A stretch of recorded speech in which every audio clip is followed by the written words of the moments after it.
Rain fell thick that night, heavy enough to swallow the city whole. Maya sat on the hospital steps, wearing only a thin designer dress. No coat, no home.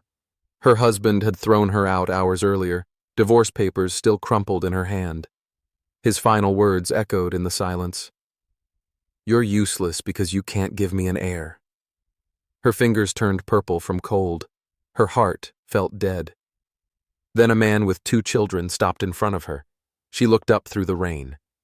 Was this just random kindness, or the moment everything would change? Before we continue, if this story is already pulling at your heartstrings, please hit that like button. And if you want to hear more stories like this one, make sure to subscribe and ring that notification bell. Also, drop a comment and let me know. Where are you watching from?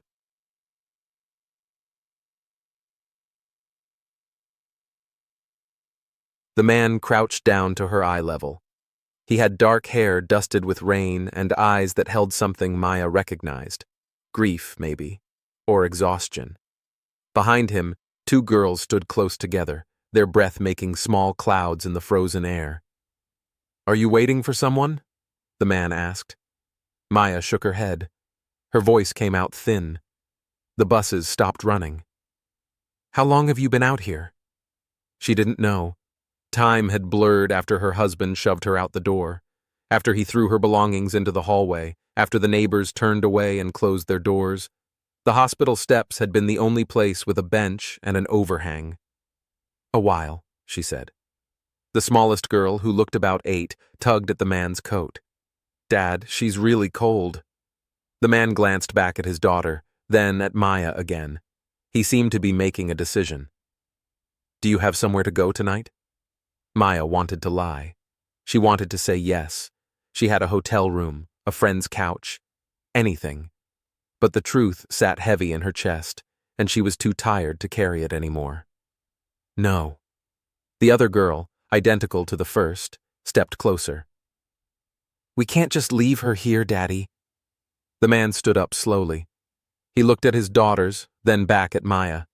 Something shifted in his face. "I'm Ethan," he said. "These are my daughters, Sophia and Isabella."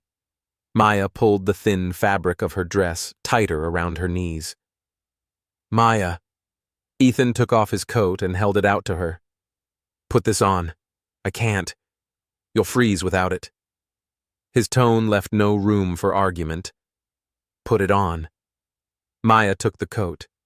It was still warm from his body and smelled like expensive cologne and something else. Safety, maybe.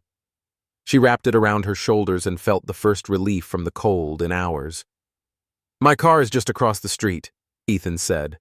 "Come with us. You can warm up at our house, get something to eat. We have a guest room. You can stay the night."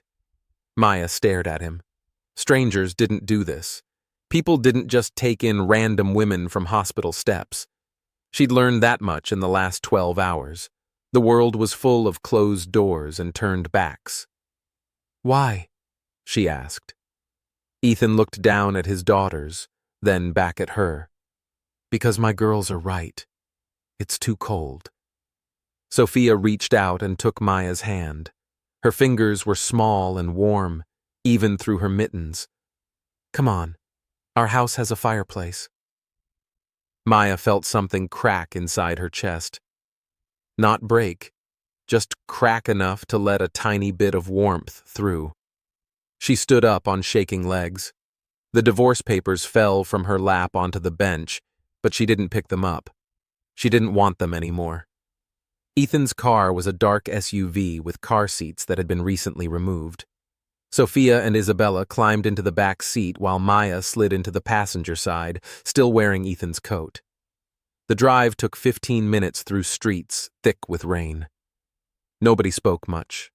Sophia hummed something under her breath. Isabella kept turning around to look at Maya, her eyes full of questions she didn't ask. Ethan's house sat at the end of a quiet street. It was a large brick home with a porch light that cast yellow across the wet pavement.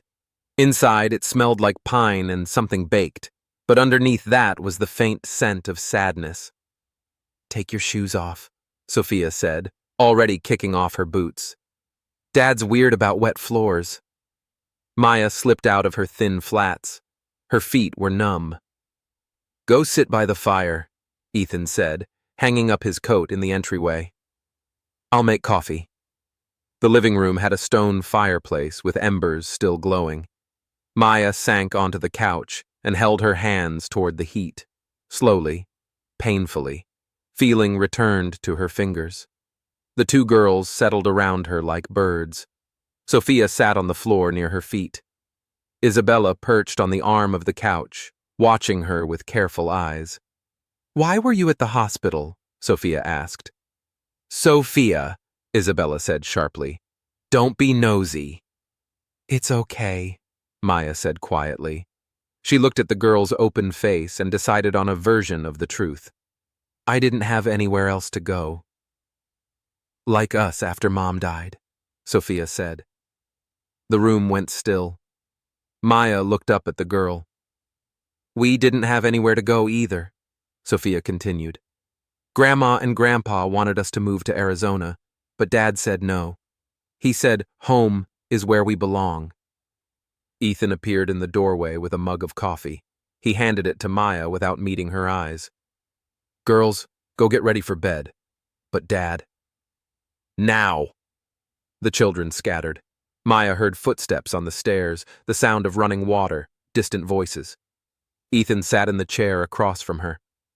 I'm sorry about Sophia. She doesn't always know when to stop talking. It's fine. Maya wrapped her hands around the mug. The heat felt like mercy. I'm sorry about your wife. Something flickered across Ethan's face. It's been 18 months. That's not very long. Long enough to learn how to keep going. He looked at her directly for the first time. What happened to you tonight? Maya took a sip of coffee. It was strong and sweet. My husband filed for divorce. He said I was useless because I can't have children. The words came out flat. She'd expected them to hurt more, but they just sat there in the air like facts. Ethan's jaw tightened. That's not true. Which part? All of it. Ethan leaned forward, his elbows on his knees. I know you're not useless, and I know anyone who'd throw someone out in a storm is the one with the problem, not you. Something in Maya's throat went tight. She nodded because she couldn't speak. The guest room is upstairs, Ethan said after a moment. Second door on the left. There are clean towels in the bathroom. Help yourself to anything you need. I'll leave in the morning. You don't have to. Maya looked up sharply. What? Ethan stood and walked to the fireplace. He added another log, watching the flames catch. Stay as long as you need to. A few days, a week, however long it takes to figure out what comes next. You don't even know me, Maya said again. No. Ethan turned to face her. But my kids are watching how I respond to someone in trouble. I want them to learn that you help when you can, that you don't turn away from people who need it. Maya felt the crack in her chest widen a little more. Thank you. Don't thank me yet. Ethan almost smiled. You haven't met us at breakfast. It gets loud. That night, Maya lay in the guest room bed under a thick quilt that smelled like lavender. She could hear the house settling around her, footsteps overhead, a door closing, the furnace kicking on. For the first time in years, she felt something close to safe. She woke to sunlight streaming through unfamiliar windows. For a moment, she forgot where she was. Then she remembered the rain, the hospital steps, Ethan and his daughters. Downstairs, she found chaos. Sophia was crying because she couldn't find her library book. Isabella was arguing with her sister about whose turn it was to feed their goldfish. Ethan stood at the stove making pancakes with one hand and packing lunches with the other. He looked up when Maya appeared in the doorway. Coffee's fresh, he said, nodding toward the counter. Can I help? You don't have to. I want to. Ethan handed her a spatula. Keep them from burning while I find Sophia's book. Maya stepped up to the stove. The pancakes sizzled. She flipped them carefully, watching the golden edges crisp. Isabella appeared at her elbow. Do you like chocolate chips? The girl asked. I do. Me too. Dad never puts enough in. Maya smiled and reached for the bag of chocolate chips on the counter. She scattered a generous handful across the next pancake. Isabella grinned. I like you. By the time Ethan returned with the library book, breakfast was on the table. The children ate like they were starving. Maya sat at the end of the table with her coffee and watched them. This was what a family looked like, messy and loud and full of life. After the girls left for school, Ethan cleared the dishes while Maya dried them. They worked in comfortable silence. I have to go to the office today, Ethan said finally. You're welcome to stay here. Make yourself at home. What do you do? I run a tech company, software development mostly. That explained the nice house, the easy offer of help. What did you do before? Ethan asked. Before your marriage. I was in college. Business degree. I dropped out when I got married. She set a plate in the drying rack. My husband said I didn't need to finish. He made enough for both of us. Do you want to go back? The question caught her off guard. To school? To whatever you left behind.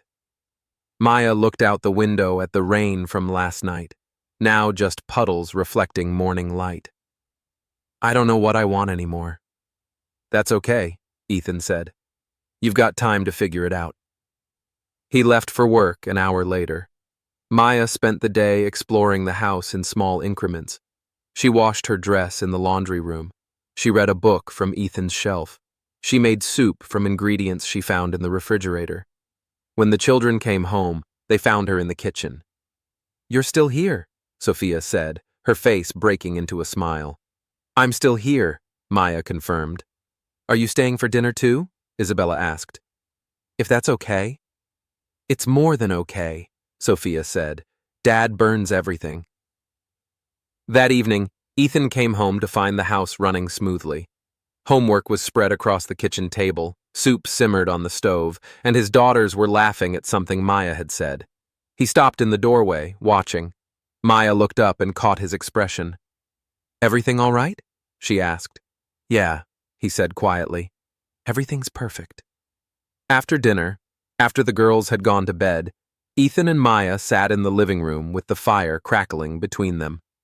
I haven't seen them this happy in months, Ethan said. They're good kids. They are. But it's more than that. He looked at her directly. You brought something back to this house that we lost. Maya felt heat rise in her cheeks. I just helped with breakfast. No, you did more than that. You made this feel like a home again. The words hung in the air between them. Maya didn't know what to say. I want to offer you something, Ethan said. A job. Real employment, not charity. The kids and I talked, and we all agree. We'd like you to stay permanently. Household manager, fair salary, health insurance, everything. Maya's throat went tight.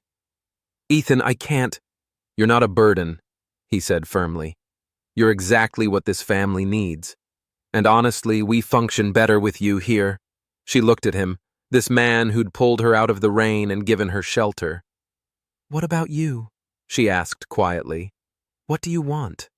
Something flickered in his eyes. I want you to stay. The words carried weight beyond their simple meaning. Maya felt it settle in her chest. Okay, she said. I'll stay. That night, Maya lay in what was becoming her room and tried to understand the warmth spreading through her chest. The feeling that maybe, just maybe, she'd found something worth holding on to. 3 weeks passed before Maya realized she'd stopped flinching when someone entered a room. She was folding laundry in the living room when Ethan came home early from work. Her hands kept moving, steady on the warm cotton. Before, she would have frozen. Before, she would have waited to see if she'd done something wrong. Ethan dropped his briefcase by the door and loosened his tie. How was your day? Good, Maya said. Sophia got 100 on her spelling test. She told me you've been practicing with her every night. She just needed someone to listen. Maya set a folded shirt on the pile. Isabella made the basketball team. Ethan smiled, but it didn't quite reach his eyes. She didn't tell me she tried out. She was nervous you'd be disappointed if she didn't make it. I wouldn't have been. I know, Maya said gently, but she's 8. She doesn't always know that. Ethan sat on the arm of the couch. He looked tired. I miss things, important things. You're doing your best. My best isn't always enough. He rubbed his face. Sarah would have known about the tryouts. She would have been there. Sarah. It was the first time he'd said his wife's name out loud in Maya's presence. The word hung in the air like smoke. Maya set down the shirt she was folding. You can't be 2 people. I know. Ethan stood and picked up his briefcase. I just wish I didn't have to choose between being at work and being here. He went upstairs before Maya could respond. She heard his bedroom door close. That night, Maya lay in her room and stared at the ceiling. She'd been here almost a month now. She had a routine. She had purpose. But underneath it all, the old voice still whispered, "You're temporary. You're a convenience. The moment they don't need you anymore, you'll be back on those hospital steps." She pressed her palms against her eyes and tried to quiet the voice, but it persisted, familiar and cruel. The same voice that had lived in her head through 5 years of marriage, the same one her ex-husband had fed every time she failed to get pregnant. Useless. Broken. Not enough. The next morning, Isabella had a meltdown over a math assignment. She sat at the kitchen table with tears streaming down her face, crumpling paper after paper. "I can't do it," the girl said. "I'm stupid." Maya pulled up a chair beside her. "You're not stupid. Then why don't I understand it?" "Because it's hard, and hard things take time." Maya smoothed out one of the crumpled papers. "Show me what you're stuck on." They worked through the problems together. Maya didn't give Isabella the answers. She asked questions until the girl found them herself. When Isabella finally understood, her whole face lit up. "I got it," she said. "You did." Isabella threw her arms around Maya's neck. The hug was sudden and fierce. "Thank you." Maya held very still. She couldn't remember the last time someone had hugged her like this, like she mattered. "You're welcome," she whispered. Sophia was easier to reach. She painted pictures for Maya and left them on her pillow. She asked for extra bedtime stories and fell asleep holding Maya's hand. But it was Isabella's careful acceptance that meant the most. One evening, Maya found the girl sitting on the porch steps in the dark. "It's cold out here," Maya said. Isabella shrugged. She was wearing Ethan's old jacket, too big in the shoulders. Maya sat down beside her. "Want to talk about it?" "About what?" "Whatever's keeping you out here." Isabella picked at a loose thread on the jacket. "Do you think Dad's okay?" The question surprised Maya. "Why do you ask?" "He's different lately." "He smiles more, but sometimes I catch him looking sad when he thinks no one's watching." Isabella looked at her directly. "Is it because of you?" Maya's stomach tightened. "I don't think so. I don't mean it in a bad way." Isabella pulled the jacket tighter. "I mean, maybe he's sad because he likes you, and he thinks he shouldn't." Maya's breath caught. "It's okay if he does," the girl said quickly. "I just want to know if you're staying." "What?" "Everyone leaves eventually. Mom didn't want to, but she did. And I know you're only here because Dad's paying you, so I need to know if you're going to leave too." Maya looked at this serious girl who was trying so hard to hold everything together. She thought about lying, about giving her easy reassurance, but Isabella deserved better than that. "I don't know what's going to happen," Maya said honestly, "but I'm not planning to leave right now, and if that changes, I promise I'll tell you first." Isabella nodded slowly. "Okay." They sat in silence for a while. Then Isabella stood and went inside. Maya stayed on the steps, her heart beating too fast. She hadn't let herself think about Ethan that way, couldn't afford to. He was her employer, her refuge, the person who'd saved her from freezing to death on hospital steps. But she'd noticed things. The way he laughed at Sophia's terrible jokes. The way he listened when his children talked, even when he was exhausted. The way he'd given her space to heal without demanding anything in return. And yes, she'd noticed how he looked at her sometimes. Quick glances when he thought she wasn't paying attention. The way his hand would hover near her elbow when she reached for something on a high shelf, ready to steady her if she needed it. But wanting something and deserving it were different things. Maya had learned that lesson well. 2 months in, Maya's phone rang while she was helping Sophia with her art project.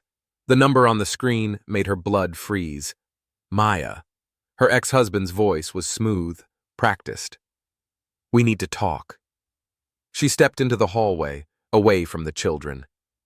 "There's nothing to talk about, David." "I think there is. I know where you are. I know about your little arrangement with Ethan Cross." Maya's grip tightened on the phone. "What do you want?" "I want my wife back. I've had time to think, and I realize I made a mistake. We can work through this fertility thing. There are other options." "Other options?" Maya's voice came out sharp. "You threw me out in the rain, David. You called me broken. I was angry. People say things when they're angry." His tone shifted, became the one he used in business meetings. Reasonable, persuasive. "Come home, Maya. This playing house with some widower isn't real life. This is my real life now. Is it? Or are you just the hired help who got lucky?" The words hit exactly where he'd aimed them. Maya closed her eyes. "You have until tomorrow to come home," David continued. "Or I'll make sure everyone knows exactly what kind of woman abandons her marriage to play nanny for a rich man." The line went dead. Maya stood in the hallway, shaking. The old voice was back, louder than ever. "He's right. You're just the help. You're fooling yourself if you think this is real." "Maya." Sophia appeared in the doorway. "Are you okay? You look sad." Maya forced a smile. "I'm fine, sweetheart. Just a work call." But she wasn't fine. David's words had opened every wound she thought had healed. By the time Ethan came home, Maya had convinced herself she was living in a fantasy. "You're quiet tonight," Ethan said after the girls went to bed. "Just tired." He studied her face. What happened? Maya looked at this man who'd given her everything: safety, purpose, a family to love. She couldn't drag him into her mess. Nothing happened. "I'm fine." "Maya." Ethan moved closer. "Talk to me. My ex-husband called." The words tumbled out before she could stop them. "He wants me to come back. He says this isn't real, that I'm just playing house." Ethan's jaw tightened. "What did you tell him?" "That this is my life now." "Good. But what if he's right?" Maya's voice broke. "What if I'm just fooling myself? What if I'm just the nanny who got too comfortable?" Ethan reached for her hands. "Look at me." She couldn't. "Maya, look at me." She raised her eyes to his. "You are not the nanny. You are not the help. You are the woman who brought my family back to life." His voice was steady, certain. "You are the woman my daughters run to when they're hurt. You are the woman who makes this house feel like home. But I can't." "Stop." Ethan's hands tightened on hers. "I don't care what you can't do. I care about what you can do. And what you do is love my children like they're yours. What you do is make me remember what happiness feels like." Maya felt tears slip down her cheeks. "He threw you away," Ethan said quietly. "That doesn't make you worthless. That makes him an idiot." The next morning, David showed up at the house. Maya watched from the window as he got out of his expensive car, straightening his tie like he was going to a business meeting. The doorbell rang. Maya's hands shook as she opened it. "Hello, Maya." David looked past her into the house. "Nice place. Very domestic. What are you doing here? I told you. I want you to come home." He stepped closer. This little game has gone on long enough. It's not a game, isn't it? David's smile was cold. You think he loves you? You think this is some fairy tale? He's using you, Maya. Rich men don't marry the help. That's enough. They both turned.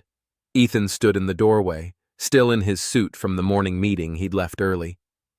Mr. Cross. David extended his hand. I'm David Chen, Maya's husband. Ex-husband, Ethan corrected, ignoring the offered handshake. And you're not welcome here. I'm here for my wife. She's not your wife anymore. You made sure of that when you threw her out. David's mask slipped. This is between Maya and me. No, Maya said, finding her voice. It's not. Both men looked at her. I'm not your wife, David. I haven't been for months. You made your choice when you decided I wasn't enough. Maya stepped closer to Ethan. This is my choice. David's face darkened. You'll regret this, Maya. When he gets tired of you, when he finds someone who can give him what he really wants, you'll come crawling back. No, Maya said quietly. I won't. David looked between them, then turned and walked back to his car. Maya watched him drive away, and for the first time since the phone call, she could breathe again. You okay? Ethan asked. Maya turned to him. I'm home. The business trip to Chicago came up suddenly. Ethan's biggest client wanted to meet in person, and the deal was too important to send anyone else. It's just 3 days, he told Maya over dinner. But I hate leaving the girls. We'll be fine, Maya said. Won't we, girls? Sophia and Isabella nodded enthusiastically. They'd grown comfortable with Maya, trusted her completely. Actually, Ethan said slowly, what if you all came with me? The girls could see the city and you could… He paused. I could use your help with the client dinner. You're good with people. Maya felt something flutter in her chest. You want me to come to a business dinner? I want you to come because I trust your judgment, and because I don't want to be away from any of you for 3 days. The admission hung in the air between them. Chicago was beautiful in the fall. Ethan had booked them a suite at a downtown hotel, 2 bedrooms with a living area in between. The girls were thrilled with room service and the view of the lake. The client dinner was at an upscale restaurant. Maya wore the one dress she'd bought with her first paycheck. Simple, black, elegant. When she emerged from the bedroom, Ethan stopped mid-sentence in his phone call. You look…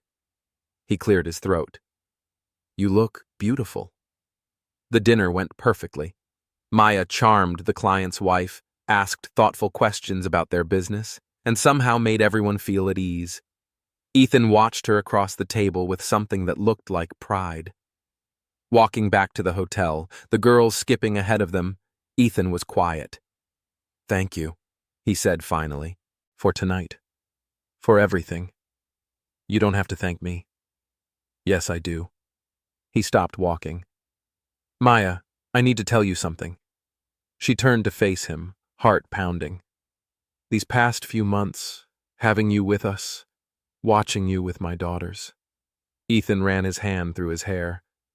I can't keep pretending I don't feel this. Feel what? That I'm falling in love with you. The words hit Maya like a physical blow. She'd dreamed of hearing them, but now that they were real, she was terrified.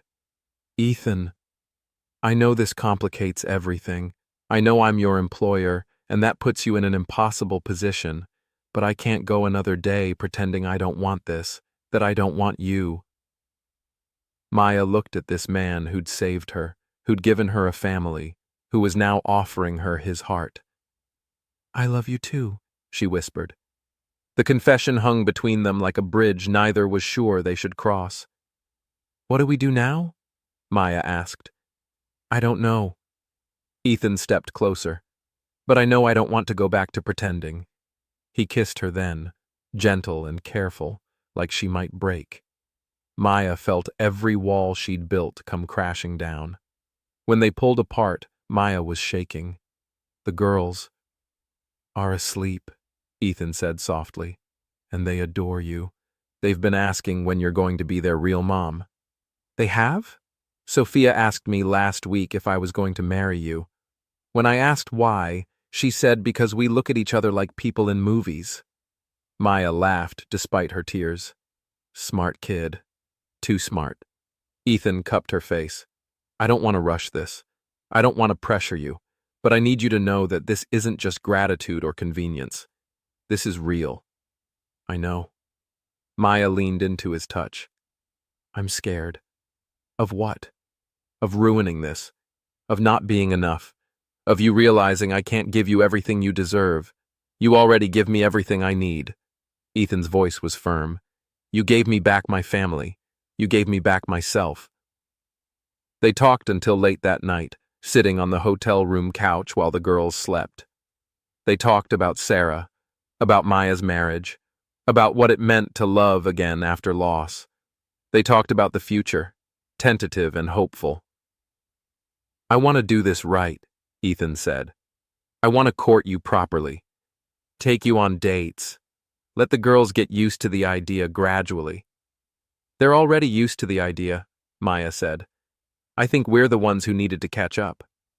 The flight home was different. The girls sensed the change between the adults, the new ease in their interactions. Sophia held both their hands in the airport. Isabella asked if this meant Maya was staying forever. If she'll have us, Ethan said, looking at Maya. Forever sounds perfect, Maya replied. That night, back in their own house, Maya lay in her room and marveled at how much had changed. She was still the household manager. She still helped with homework and made dinner and folded laundry. But now, she was also the woman Ethan Cross loved. And for the first time since her marriage ended, Maya believed she deserved to be loved. The morning after they returned from Chicago, Sophia appeared in the kitchen wearing a knowing smile that made Maya nervous.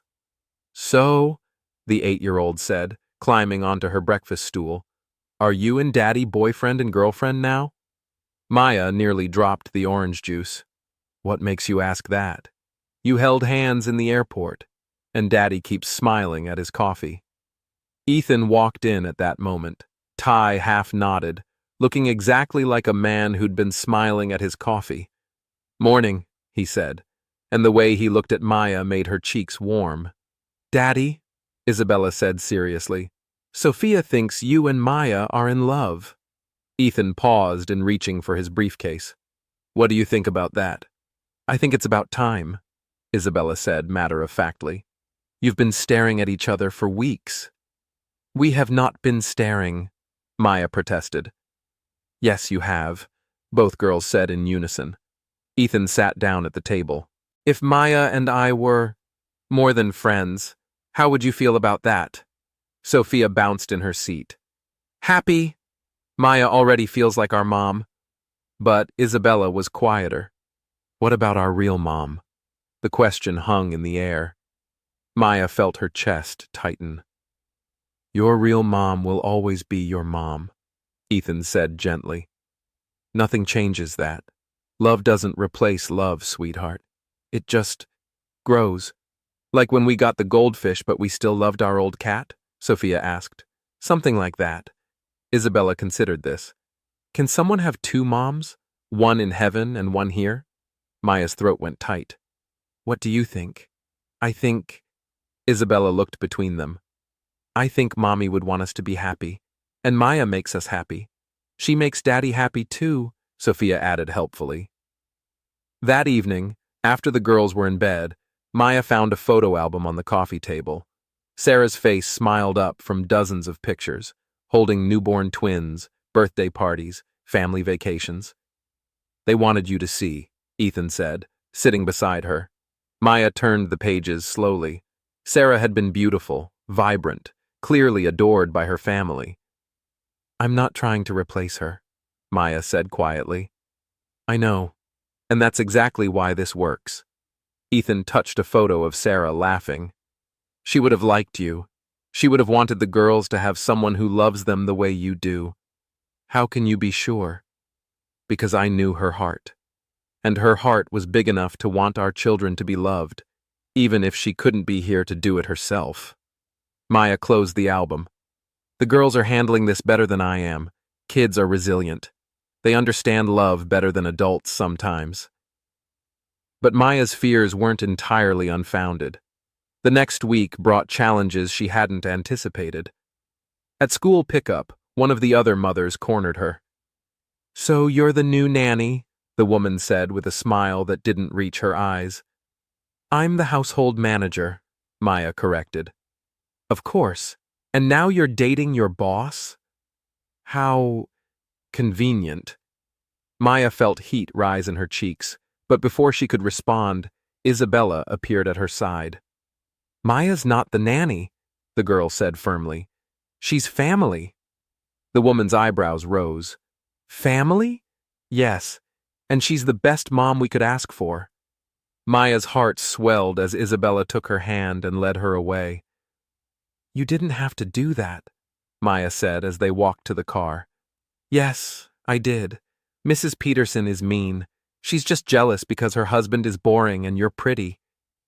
That night, Maya told Ethan about the encounter. "I'm sorry," he said. "People talk, especially when they don't understand." "What if they're right, though? What if this looks wrong from the outside?" "Maya." Ethan turned to face her fully. "I don't care what it looks like. I care what it is, and what it is real." But the doubts lingered. Maya found herself second-guessing every interaction, every public appearance.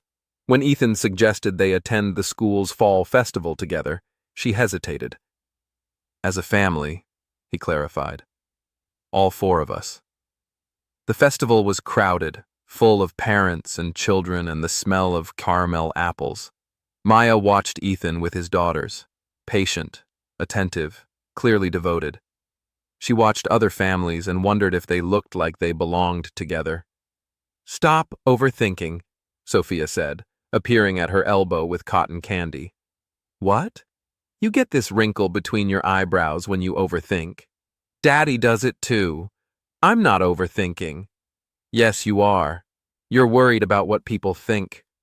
Sophia took her hand. "But we don't care what people think. We care about you." At the ring toss booth, Ethan won a stuffed elephant for Isabella and a unicorn for Sophia. When he handed Maya a small teddy bear, she felt tears prick her eyes. "What's this for?" "For being brave enough to love us back," he said quietly. Walking back to the car, each girl holding one of Maya's hands while Ethan carried their prizes, Maya realized something had shifted. She wasn't pretending to be part of this family anymore. She wasn't the household manager who'd gotten lucky. She was exactly where she belonged. "Maya?" Sophia said as they reached the car. "Yes? When you and Daddy get married, can I help pick your dress?" Maya looked at Ethan over the girls' heads. He was smiling. "When we get married?" Maya asked. "Not if," Isabella corrected. "When. It's obvious." "Out of the mouths of babes," Ethan murmured. And for the first time, Maya let herself believe it might actually happen. Winter came early that year, blanketing the city in snow that reminded Maya of the night Ethan found her. But this time, she was warm. This time, she was home. They'd been together, officially together, for 2 months. Ethan had been true to his word about doing things right. He took her on proper dates while the girls stayed with his sister. He brought her flowers for no reason. He held her hand in public and introduced her as his girlfriend with pride in his voice. The girls had adjusted beautifully. They called her Maya, not Mom, but the love was the same. Sophia painted pictures of their family, 4 stick figures holding hands under a rainbow. Isabella helped Maya plan Ethan's birthday dinner, conspiratorial and excited. It was perfect. Almost too perfect. "You're waiting for the other shoe to drop," Ethan said one evening as they sat by the fire. "What?" "You get this look sometimes, like you're waiting for something bad to happen." Maya curled deeper into his side. "Old habits." "Maya." He tilted her chin up. "This is real. This is lasting. You don't have to keep waiting for it to end. I know, it's just, I've never had anything this good before. Get used to it, he said, kissing her forehead, because I'm not going anywhere. The proposal came on a Tuesday, which was so perfectly Ethan that Maya laughed even as tears streamed down her face. They were in the kitchen making dinner. A normal evening, nothing special planned. The girls were at the table doing homework. Maya was stirring pasta sauce when Ethan suddenly went quiet. Maya? She turned around and found him on one knee, holding a ring box. Oh my God, she whispered. Sophia and Isabella looked up from their homework and immediately started squealing. Maya Chen, Ethan said, his voice steady despite the emotion in his eyes. You saved my family. You saved me. You turned our house back into a home and taught us how to be happy again. Maya's hands flew to her mouth. I love your strength and your kindness and the way you make my daughters laugh. I love how you take care of all of us, and I want to take care of you for the rest of my life. Daddy, ask her. Sophia bounced in her chair. Ethan smiled. Will you marry me? Will you be my wife and their mom and let us love you forever? Maya looked at this man who'd found her broken and helped her heal. She looked at his daughters, their daughters, who were watching with hopeful faces. Yes, she whispered. Then louder. Yes, of course. Yes. The ring was perfect, simple, elegant, exactly what she would have chosen. As Ethan slipped it onto her finger, the girls erupted in cheers. We're going to be a real family, Sophia announced. We already are a real family, Isabella corrected. Now it's just official. That night, after the girls had gone to bed still buzzing with excitement, Maya and Ethan sat on the couch, planning their future. Small wedding, Maya said. Just family and close friends. Whatever you want. Ethan played with her engagement ring. I just want you to be my wife. I can't believe this is real. Believe it. He pulled her closer. You're stuck with us now. Maya laughed. Poor me. But later, alone in what would soon be their shared bedroom, Maya stared at her ring and felt the old fears creep in. What if she wasn't enough? What if she couldn't be the wife Ethan deserved, the mother the girls needed? What if she was still that broken woman from the hospital steps, just playing dress-up in someone else's life? The next morning brought a reality check. Ethan's mother called. Engaged? The woman's voice was sharp through the phone. Ethan, you barely know this woman. Maya could hear every word from across the kitchen. I know her well enough, Mom. She was homeless when you met her. What kind of foundation is that for a marriage? The kind where I know exactly who she is under pressure, Ethan said firmly. Maya is the strongest woman I know. She can't give you children, Ethan. Don't you want a son? Maya's blood went cold. I have children, Ethan said, and Maya loves them like they're hers. That's all I need. But your legacy. My legacy is raising good humans who know how to love. Maya is helping me do that. After he hung up, Maya was quiet. She's not wrong, Maya said finally. About what? I can't give you biological children. I can't give you a son to carry on your name. Ethan set down his coffee and took her hands. Look at me. She did. I don't need a son. I don't need biological children. I need you. His voice was absolute. You and Sophia and Isabella. That's my family. That's my legacy. But what if someday... No. Ethan's grip tightened. No what ifs. No some days. This is what I want. You are what I want. Maya felt the last of her walls crumble. I love you. I love you too. All of you. Forever. Outside, snow began to fall again. But this time, Maya wasn't afraid of the cold. This time, she was home. Wedding planning with 2 8-year-olds was chaos in the best possible way. Pink flowers, Sophia declared, spreading bridal magazines across the kitchen table. Pink is boring, Isabella countered. What about blue? Blue is elegant. Girls, Maya laughed. It's my wedding. I get to pick the colors. What do you want? Ethan asked, looking up from his laptop where he was researching venues. Maya looked around the kitchen where they'd shared so many meals, so many conversations, so many moments of becoming a family. I want it here, she said, in the backyard, small and simple and home. Ethan smiled. Perfect. They set the date for spring, 6 months away, enough time to plan, but not so long that the girls would explode from excitement.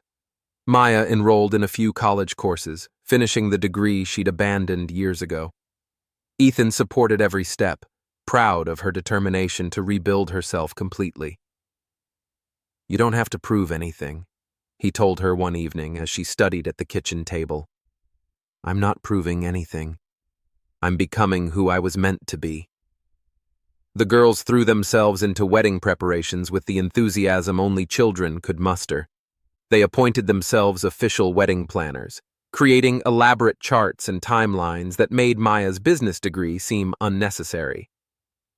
We need to practice walking down the aisle, Sophia announced one Saturday morning. In the living room? Maya asked. Obviously. Isabella, get the music. For the next hour, Maya found herself walking from the kitchen to the fireplace while the girls hummed the wedding march and threw imaginary flower petals. You're supposed to look happy, Isabella instructed. Not nervous. I am happy. Then smile bigger. This is the best day ever. Maya's smile grew genuine. It would be the best day ever. But not everything was smooth. 3 months before the wedding, Maya's ex-husband made one final attempt to disrupt her happiness. The letter arrived on a Tuesday, delivered by a process server who looked apologetic. Legal papers, he said. Sorry, ma'am. Maya's hands shook as she read. David was contesting the divorce, claiming she'd abandoned the marriage without proper cause. He wanted half of everything she'd built since leaving, including her salary from Ethan. He can't do this, Ethan said when she showed him the papers that evening. He's trying to. Maya sank into a chair. He wants money, and he knows I have it now. We'll fight it. What if he wins? What if he can prove I abandoned the marriage? Maya. Ethan knelt beside her chair. You didn't abandon anything. You escaped. There's a difference. The legal battle was brief, but brutal. David's lawyer painted Maya as a gold digger who'd left her marriage for a richer man. Maya's lawyer, the best Ethan's money could buy, painted David as an abusive husband who'd thrown out his wife for failing to produce children. The judge was a woman in her 60s who listened to both sides with a stern expression. Mr. Chen, she said finally, you filed for divorce, citing irreconcilable differences. You cannot now claim abandonment when your wife accepted that divorce and moved on with her life. But your honor. Furthermore, the judge continued, throwing someone out of their home in the middle of the night constitutes constructive eviction, which is grounds for divorce in itself. Maya felt Ethan's hand squeeze hers. Case dismissed. Mr. Chen, I suggest you move on with your life and stop harassing your ex-wife. Walking out of the courthouse, Maya felt lighter than she had in months. It's over, she said, hardly believing it. It's over, Ethan confirmed. He can't touch you anymore. That night, they celebrated with takeout Chinese food and the girls' favorite movie. Normal life, Maya thought. This is what normal life feels like.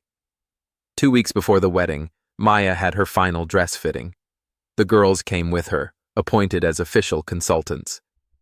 You look like a princess, Sophia breathed. A pretty princess, Isabella added. Daddy's going to cry. Daddies don't cry at weddings, Sophia said. Yes, they do. I saw it in a movie. Maya looked at herself in the mirror. The dress was simple, elegant, perfect. But more than that, she looked happy. She looked like a woman who knew her worth. Are you ready? The seamstress asked. Maya thought about the journey that had brought her here. The rain, the hospital steps, the broken woman who'd thought her life was over. She thought about Ethan's kindness, the girl's love, the family they'd built together. I'm ready, she said. The night before the wedding, Maya couldn't sleep. She wandered downstairs and found Ethan in the kitchen, also unable to rest. Nervous? He asked. Excited, she corrected. I've been waiting my whole life for tomorrow. Me too, he said, pulling her into his arms. I just didn't know it until I found you. We found each other. Best night of my life, Ethan said, was the night it was raining and I saw you on those steps. Maya smiled. Mine too. Tomorrow, she would marry the man who'd saved her. Tomorrow, she would officially become mother to the children who'd healed her heart. Tomorrow, her real life would begin. Maya woke up on her wedding day to the sound of rain. For a moment, panic seized her chest. Rain on a wedding day was supposed to be bad luck. Rain was what had brought her to her lowest point, soaked and broken on hospital steps. Then she heard giggling from downstairs and remembered. Rain was also what had brought her to Ethan. Maya! Sophia's voice carried up the stairs. It's your wedding day! Maya smiled and got out of bed. Today, rain meant something different. Today, rain meant coming full circle. The girls burst into her room carrying breakfast on a tray, slightly burned toast, orange juice, and a single flower from the garden. We made you breakfast, Isabella announced proudly. And we picked you a flower, Sophia added. For luck. Maya's throat tightened. Thank you, girls. This is perfect. They spent the morning getting ready together. Maya did the girls' hair while they chattered about the ceremony. Ethan's sister arrived to help with makeup and last-minute details. He's pacing downstairs, she reported. I've never seen him this nervous. Good nervous or bad nervous? Maya asked. Definitely good. He keeps checking his watch and smiling. By afternoon, the rain had stopped, leaving the garden fresh and sparkling. The small gathering of guests, Ethan's family, a few close friends, Maya's college roommate who'd flown in from across the country, mingled on the back patio. Maya watched from the upstairs window as Ethan greeted everyone. He looked handsome in his dark suit, but more than that, he looked happy. Genuinely, completely happy. Ready? Ethan's sister asked. Maya took one last look in the mirror. The woman looking back was nothing like the broken person who'd sat in the rain 9 months ago. This woman was strong, loved, whole. I'm ready. The ceremony was simple and perfect. Maya walked down the makeshift aisle between the flower beds, the girls scattering rose petals ahead of her. When she reached Ethan, his eyes were bright with tears. You're beautiful, he whispered. So are you. The officiant, a friend of Ethan's who'd known Sarah, spoke about love that heals, love that builds, love that creates families from the most unexpected places. Ethan and Maya, he said, you've already proven that love isn't just about finding the right person. It's about becoming the right people for each other. When it came time for vows, Ethan went first. Maya, he said, his voice steady despite the emotion in his eyes. 9 months ago, I was a man going through the motions of living. I had my daughters, and they were everything to me, but I'd forgotten how to hope for more. Maya felt tears start. You didn't just come into our lives. You brought our lives back to us. You taught Sophia that it's okay to be sensitive. You taught Isabella that it's okay to be strong. And you taught me that it's okay to love again. He paused, looking at the girls who stood beside them as junior bridesmaids. You became their mother not because you had to, but because you chose to. And that choice changed everything. Maya's turn. She looked at this man who'd saved her, at the children who'd healed her, at the family they'd built together. Ethan, she began, I used to think I was broken. I thought my worth was tied to what I could produce, what I could give. You taught me that my worth is in who I am, not what I can do. She turned to include the girls. Sophia, Isabella, you taught me that love multiplies. It doesn't divide. That there's room in a heart for everyone who needs to be there. Back to Ethan. I promise to love you through everything. I promise to be the mother your daughters deserve and the wife you've waited for. I promise to choose this family every single day. The rings were simple gold bands. As Ethan slipped hers onto her finger, Maya thought about the journey that had brought them here. By the power vested in me, the officiant said, I now pronounce you husband and wife. Ethan, you may kiss your bride. The kiss was soft, sweet, full of promise. When they broke apart, the girls cheered louder than anyone. Ladies and gentlemen, the officiant announced, I present to you the Cross family. The Cross family. Maya's heart swelled. The reception was held right there in the garden. They danced to acoustic guitar music while fairy lights twinkled overhead. Maya danced with Ethan, then with each of the girls, then with all three of them together. Are you happy? Sophia asked during their dance. Happier than I ever thought possible, Maya replied. As the evening wound down and guests began to leave, Maya found herself standing in the same spot where she'd first entered this house 9 months ago. Ethan appeared beside her. Any regrets? He asked. Maya looked around at the remnants of their perfect day. Flower petals on the ground, empty champagne glasses, the girls asleep on the couch still in their party dresses. Just one, she said. Ethan's face fell. What? I regret that it took me so long to believe I deserved this. Ethan pulled her close. You deserve everything, Mrs. Cross. Mrs. Cross. Maya smiled. She was home. 5 years later, Maya stood in the same hospital where her old life had ended, but this time she wasn't broken. This time, she was here by choice. Mrs. Cross? The young woman sitting in the waiting room looked up with red-rimmed eyes. Are you the counselor? I am. Maya sat down beside her.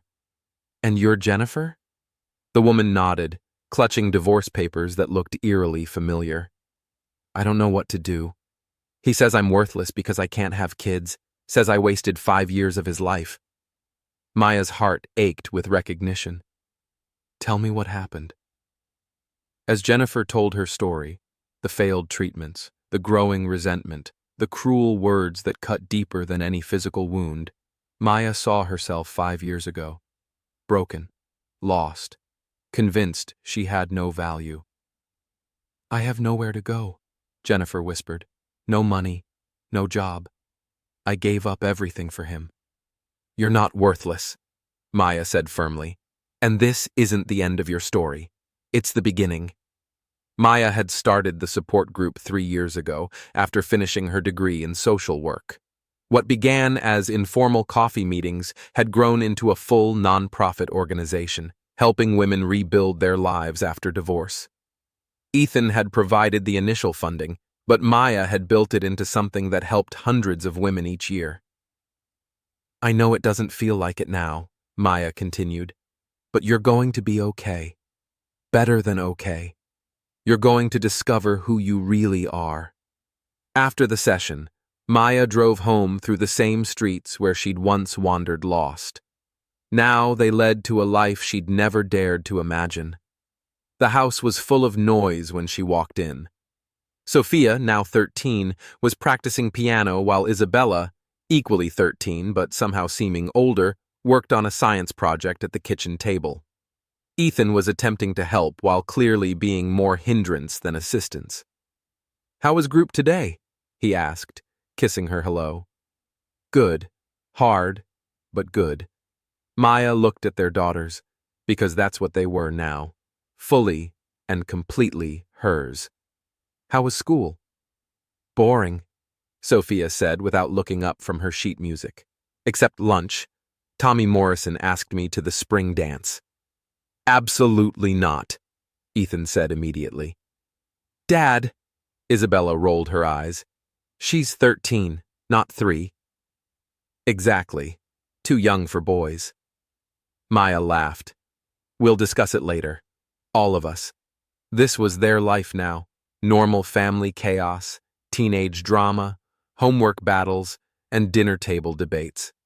Maya had never been happier. That evening, after the girls were in bed, Maya and Ethan sat in their bedroom looking through photo albums. It had become a tradition, remembering their journey, marveling at how far they'd come. Look at this one, Ethan said, pointing to a picture from their wedding day. You can see the exact moment you realized you deserved to be happy. Maya studied the photo. He was right. There was something in her eyes that hadn't been there before. Confidence, peace, belonging. I got a call today, she said, from the mayor's office. They want to give me an award for the work with the nonprofit.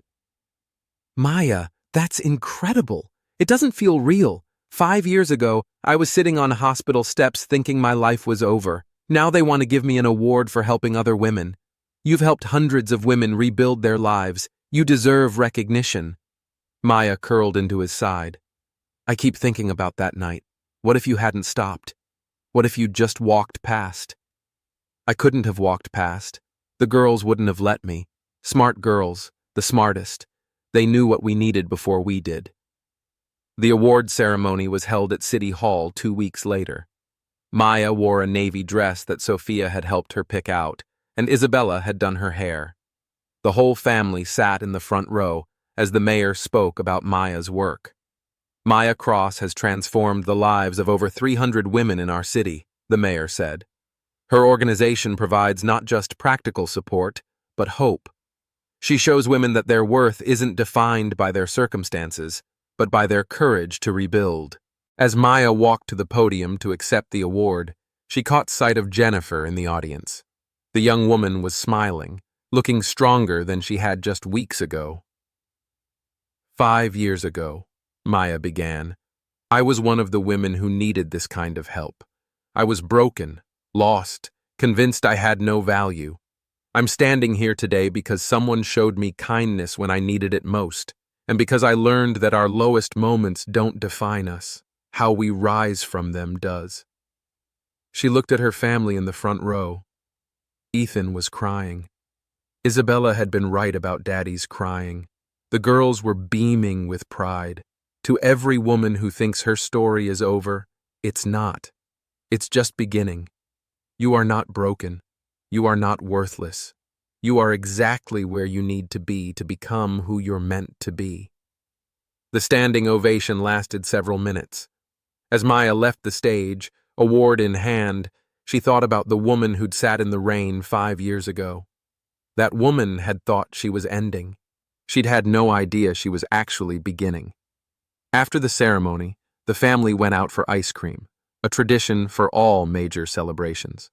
As they sat around the table, laughing and talking over each other, Maya felt the familiar warmth of complete contentment. Mom, Sophia said suddenly. The word still made Maya's heart skip, even after all these years. Are you happy? Maya looked around the table at her husband, her daughters, her life. Happier than I ever thought possible. Good, Isabella said matter-of-factly, because we're pretty happy too. That night, Maya stood in the garden where they'd been married, looking up at the stars. Ethan found her there, as he always did. What are you thinking about? He asked. Everything. Nothing. How perfect this all is. Any regrets? Maya smiled, remembering the same question from their wedding night. Just one. What's that? I regret that it took me so long to believe I deserved this. But then again, maybe I needed to go through everything I did to appreciate what we have. Ethan wrapped his arms around her from behind. Maybe you needed to be broken so you could help other women heal. Maybe. Maya leaned back against him. I never got to give my first husband an heir. No, Ethan said softly. But you built something better. You built a legacy of hearts. You built a family. You built hope. Maya looked at the house where her daughters slept safely, where her husband loved her unconditionally, where she'd learned that home wasn't a place. It was the people who chose to love you. She'd never given anyone an heir, but she'd given herself a life worth living, and that was everything. The rain had brought her here 5 years ago, broken and lost. Tonight, under clear skies full of stars, Maya Cross was exactly where she belonged. Home. If this story touched your heart, please hit that like button and let me know in the comments. What moment made you cry? And if you want to hear more stories about second chances and finding where you belong, make sure to subscribe and ring that notification bell. Your support means everything to me. Also, if you or someone you know is going through a difficult time, remember Maya's words. You are not broken. You are not worthless. You are exactly where you need to be to become who you're meant to be. Thank you for watching, and I'll see you in the next story.